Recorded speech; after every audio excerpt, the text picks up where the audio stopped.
5:28. Anyone who looks at a woman lustfully has already committed adultery with her in his heart. I need someone to explain thought crime to me. We know a lot about the brain. We know about impulses, and we know about thoughts, and we know that we don't choose what we think about. We might choose what we continue to think about. We might make actions based off that decision. We might ruminate in our head about something once it's been brought to our attention. But I could get you to think about anything right now just by mentioning it. And you might choose to focus on it or not, to meditate on it or not, to act on it or not. But you are not responsible for your thoughts, and definitely not to the same degree as acting on them. You're telling me you're good with your God, the God of wrath and punishment, equating actual adultery with lust. If so, I've just got one question for the guys here. If you're a married Christian man, please go and confess to your wife that you have had an affair. If you've had a lustful thought and you're a Christian man, please go and beg for forgiveness and ask her not to leave because of the affairs you've been having. When you do that, I'll know that you're taking this seriously. But if not, then you too are agreeing with me that there is a delta so wide between the action and the thought. And a God who can't see that delta and judges these things the same, which by the way is an incredibly harsh judgment,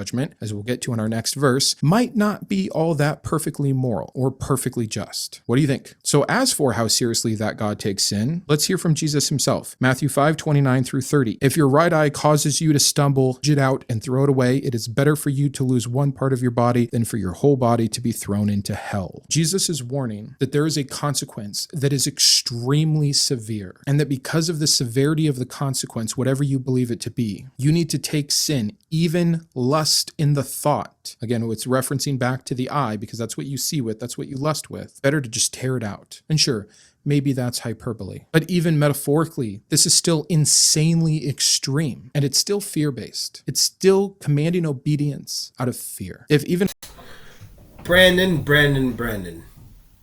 The reason Jesus said, "Whosoever looketh on a woman to lust after her, hath committed adultery with her already in his own heart." I think if you look it up in the Greek, to look upon means to fix your gaze upon and entertain those lustful thoughts, which may include going home and masturbating to images of you having sex with this woman. Now, why is this thought crime excusable in God's eyes? Because you don't just get up one morning and said, "I'm gonna go have adultery with my neighbor's wife." You think about it first. It starts as a thought first. Every action you ever commit was a thought before it was an action. And besides, would you want to live in a world? Let's say this guy, he was a reformed child molester.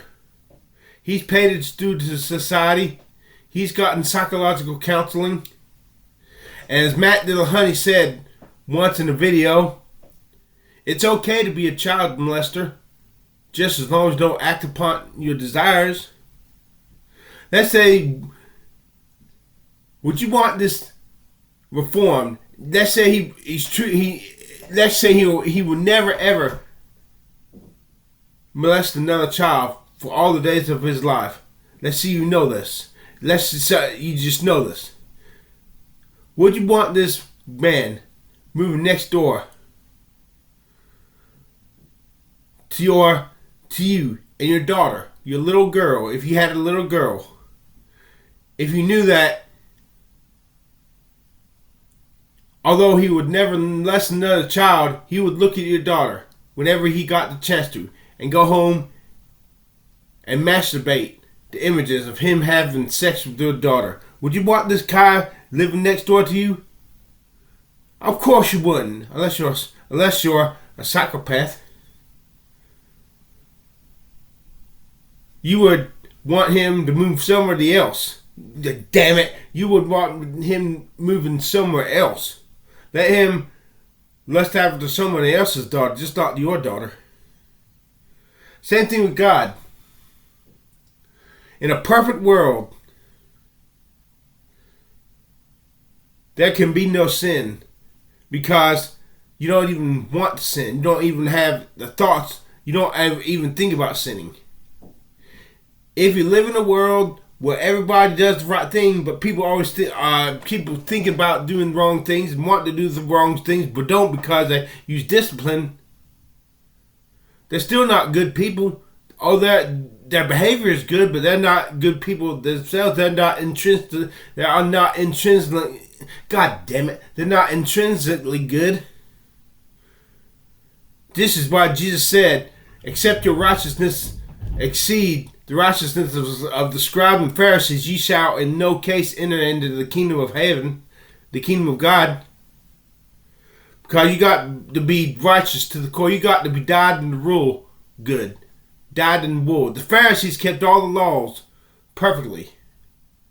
Even when they didn't want to keep them. They disciplined themselves. They afflicted their souls, as it says in the Old Testament, to keep the laws of God even when they wanted to do something else. And this to God is not good enough. You got to want to keep the laws of God because you love God. It's got to come from spontaneously from within.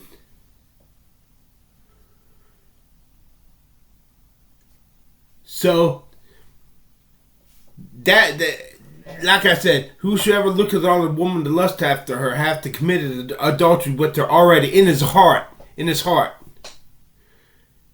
that's where eventual actions come from. Do you think the Columbine shooters just got up one morning and said, "Hey, let's go shoot up a school"? No, they thought about that shit for a long time first. That's why Jesus said, "Whosoever ye have heard that it had been said." I curse God if I can't talk normally. It has been said, "Thou shalt not murder." But I say unto you, whosoever is angry at his brother without a cause shall be in danger of the judgment. Nobody just gets up and says, "Oh, I want to kill somebody," just for the hell of it. It starts from the heart. Since you don't believe in the heart, it starts from a desire to kill. Because you're greed. We want to steal another man's money. This man has dissed you, and you want to even the score. So thought crime is a real crime in the making. Because eventually stinking thinking becomes evil actions. And Lot giving his daughters away to be raped instead of letting the angels who he didn't know were angels. What's the justification for that? Because hospitality was taken seriously back in those days. If you had a guest in your home, you were willing to sacrifice your own family to make sure your guests were treated well. And that's why Lot offered his daughters, because hospitality was taken seriously back in those days. In fact, the reason it says in one of the books that God destroyed Sodom and Gomorrah was because they oppressed people. So, Brandon, I hope you addressed my carry. You probably won't because I got a shitty low following on YouTube. Thanks a lot. The losers on YouTube don't stand a fucking chance of getting their voice heard. And for this, I curse God.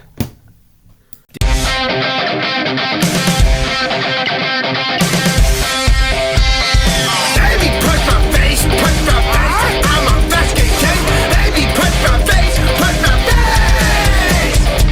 Broke my back so you will love me, but instead you stood above. You spit me out, you kick me down. I hate your